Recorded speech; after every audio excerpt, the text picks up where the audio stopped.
Good morning, my name is Diane O'DOHERTY and I'm the Research Officer with the Alzheimer Society of Ireland. I'm here today to share some insights into a recent study on young onset dementia in Ireland and the impact of the policy at a local or community level.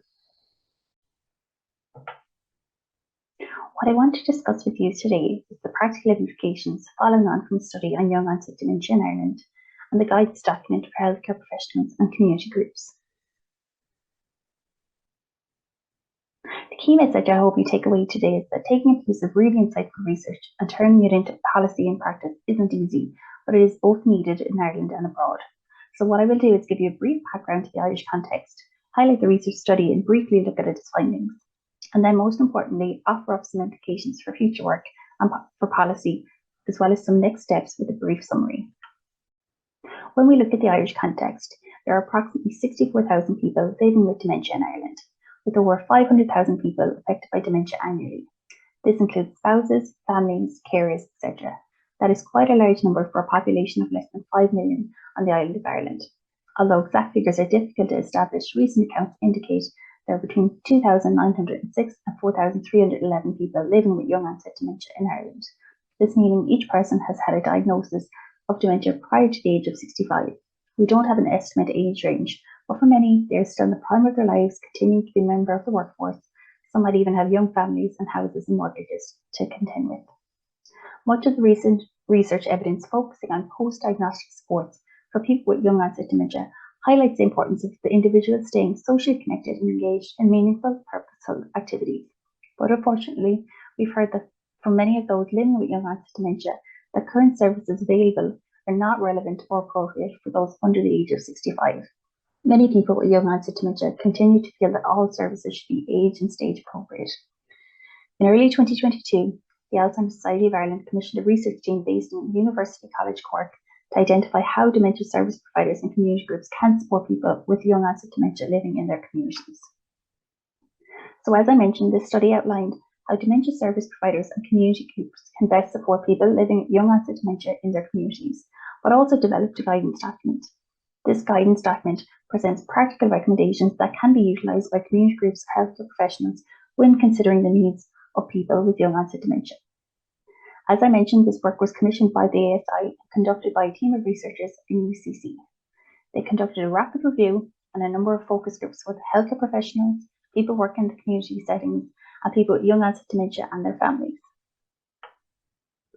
So I don't want to go through all the findings of the work. You can check that out on our research section of our website, alzheimer.ie.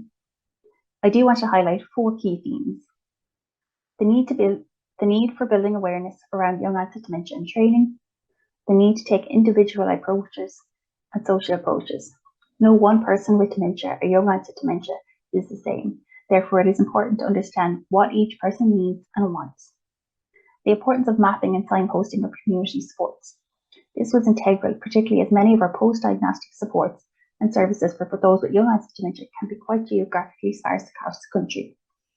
And finally, the importance of making existing community supports accessible for people with young onset dementia. As I mentioned, I don't have time to go into detail here, but there are a list of recommendations and relevant resources that are attached to each of these themes that can be found as part of the guidance document on our website. So this commission piece of work was completed in late summer of 2022. We at the ASI are now considering what are the next steps that will be this piece of work and guidelines. When we initially workshopped this, we wanted it to be a living document, one that could be used and implemented in local banks, supermarkets, golf clubs and libraries. We wanted people working in local community groups and services to feel that they could continue to provide their services, but also have an understanding of how to make these services more dementia and young onset dementia friendly.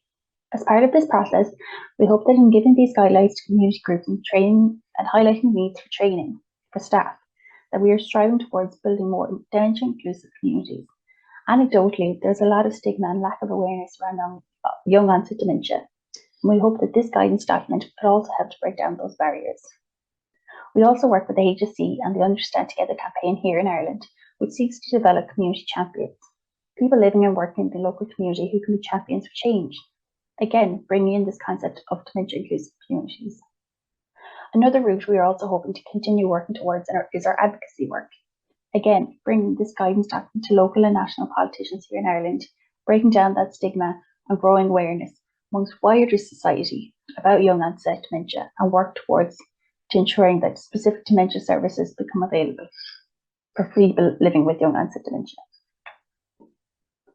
So following on from this report and the guidance document, there are some implications for future work and policy. This work is one of the first of its kind in Ireland, with very limited others focused on young onset dementia.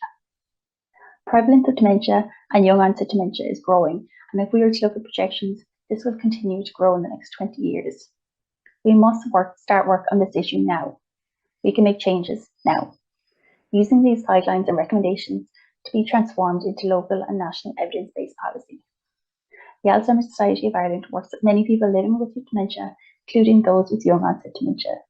We have always and continue to advocate that changes to local and national policies must include the authentic lived experience and voice. People like Kevin, Helen and Jerry here, and Derek and Marguerite previously, should have their voices heard. So as I've mentioned here today, our work on young onset dementia and the relevant guidance document and recommendations is only the start of this work. Again, I reiterate that there is still a need to develop these into policy, one that can be applied at a local, regional and national level. We continue to work with our colleagues across Ireland to strive towards growing awareness of young onset dementia and develop more inclusive communities. We hope that following on from this work, that we can help support local services and build again that growing awareness of young onset dementia.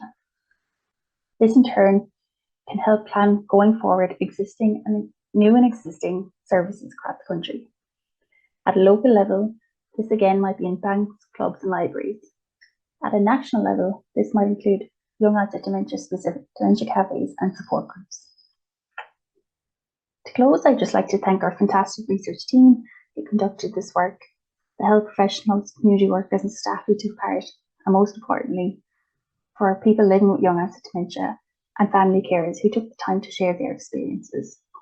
We hope that this work can not only help us support people affected by young onset dementia today, but also the thousands of people who may be affected in future generations. So if you'd like to know more about this research study, feel free to email us on research@alzheimer.ie or check out our social media.